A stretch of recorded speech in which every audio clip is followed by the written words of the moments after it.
Donc bonjour à tous les élèves de seconde.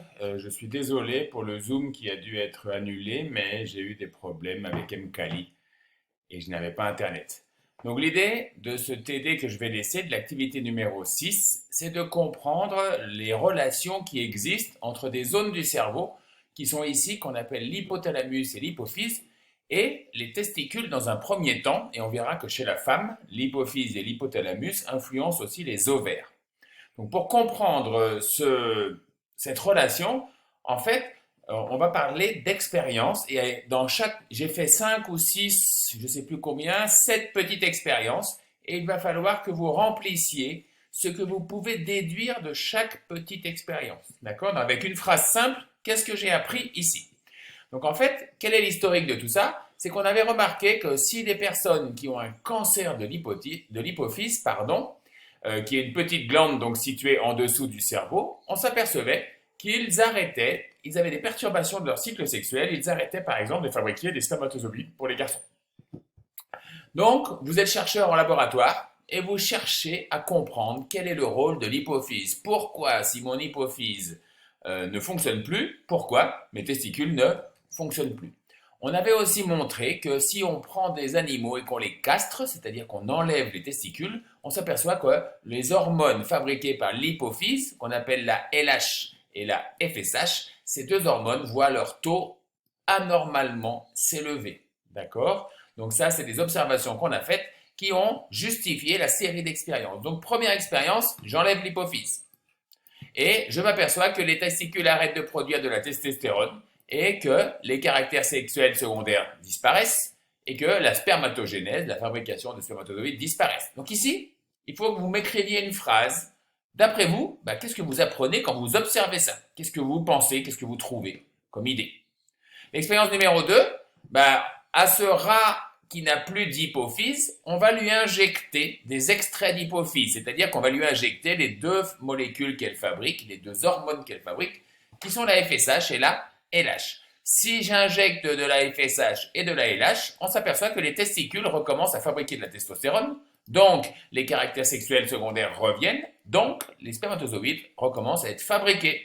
Donc, qu'est-ce que vous pouvez en déduire ici? D'accord? Trouvez une petite phrase.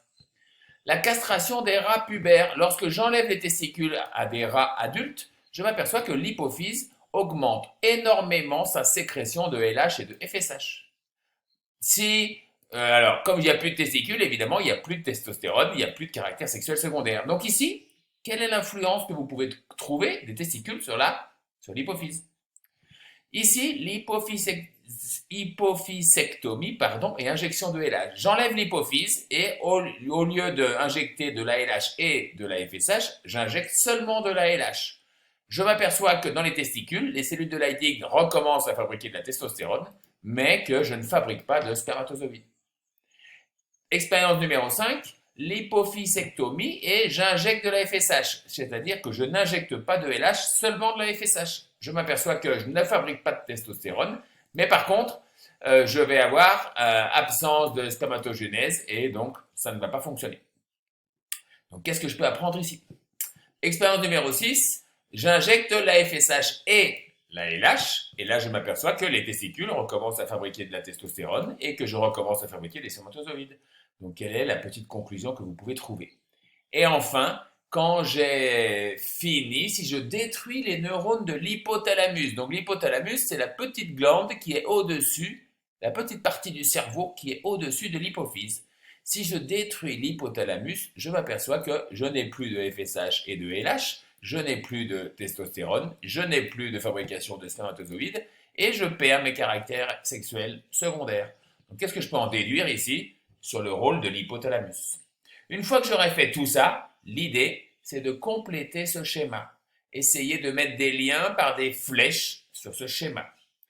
Évidemment, beaucoup d'élèves ne vont pas réussir à tout trouver. Personne normalement n'aura tout juste. L'idée, c'est pas de tout trouver, l'idée c'est de réfléchir et d'essayer de trouver sa propre phrase qui a un lien avec les expériences. C'est-à-dire, si je vois ici, par exemple, si j'enlève l'hypophyse et que je m'aperçois que les testicules arrêtent de fabriquer de la testostérone et des spermatozoïdes, qu'est-ce que je peux dire en conclusion? je peux dire que l'hypophyse est indispensable pour que les testicules fonctionnent. Ou je peux dire que l'hypophyse joue un rôle sur les testicules, ou que l'hypophyse stimule les testicules. Une phrase dans ce sens-là, d'accord? Donc il faut bien regarder l'expérience que l'on fait, et à partir de là, essayer de déduire l'action de l'hypophyse ou l'action de ce que l'on a fait sur l'organe qui est étudié. Donc j'espère que cette petite vidéo vous aidera autant que si on avait fait un zoom. Et à bientôt. Vous connaissez mon WhatsApp, donc n'hésitez pas à m'écrire si vous avez des problèmes ou si vous n'êtes pas sûr de ce qu'il faut écrire dans les petites cases de la conclusion. Merci encore pour votre investissement. Je vous admire, les élèves. À bientôt.